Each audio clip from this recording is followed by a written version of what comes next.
don't think that as Christian parents, we're doing everything the Bible tells us to. Hi, my name is Christopher, and in this video, I'm going to explain an important but often neglected component of teaching our kids the Bible. I'm going to outline what it is we're not doing, and then I'm going to provide a couple recommendations of how we can do it. So keep watching. So what is it that we're not doing as parents? Let's take a look at Deuteronomy 6 to find out.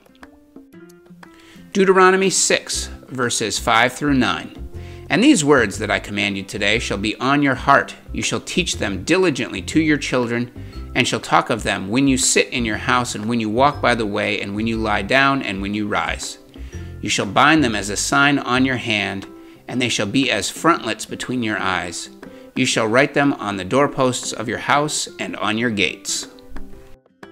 Verses 8 and 9 explain the importance that the Bible is part of us, that it's bound to our hands and between our eyes, that it's part of our houses and in our communities. But I don't actually think that this passage means that we literally tie the Bible to our hands and to our foreheads. Not only would that look ridiculous, but this has given me a headache.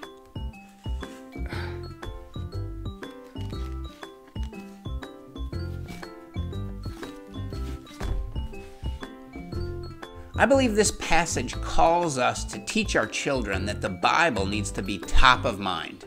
This passage is a metaphor that means the Bible needs to be on our minds. It needs to be in front of our eyes, and it needs to be apparent in the actions and things that we do. But I believe this passage also expects us to teach our children to memorize the Bible.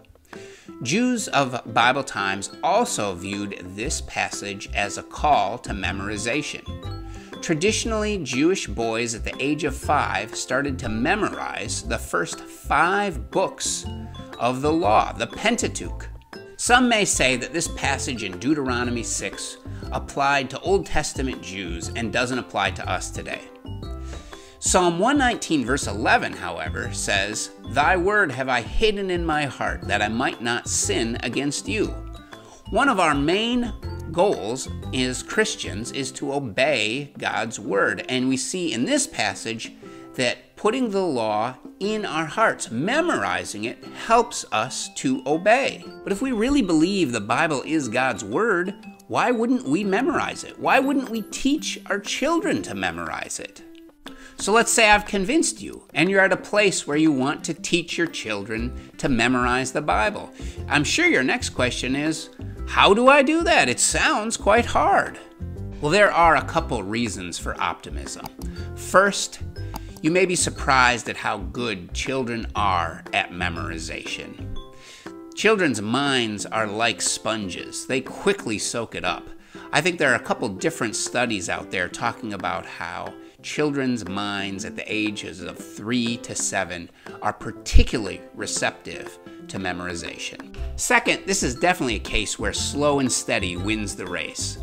You'll find that over time, consistent work on this will really add up to having a number of verses memorized. Here are a couple specific recommendations on how to teach your children to memorize the Bible. First, teach them in song. There are a number of children's songs out there that are actually Bible verses. So if your kids like to watch TV, put on a Bible verse song every time before their normal programming. Second, download a flashcard app to your phone and start entering some of your favorite verses. Then find a time during the day where you can work on those verses with your children, maybe before dinner, maybe before bed. Take the long view. Start by reading those verses to your children. Then move on to have them try to repeat the verse along with you while you read it. And finally, have them repeat the verse to you on their own. You'll be surprised at how quickly they move through those 3 phases. My name is Christopher, and I hope this video has been helpful in explaining the importance of teaching our children to memorize the Bible, as well as providing a couple specific recommendations on how to teach our children to memorize the Bible. Let me know what you think in the comments below.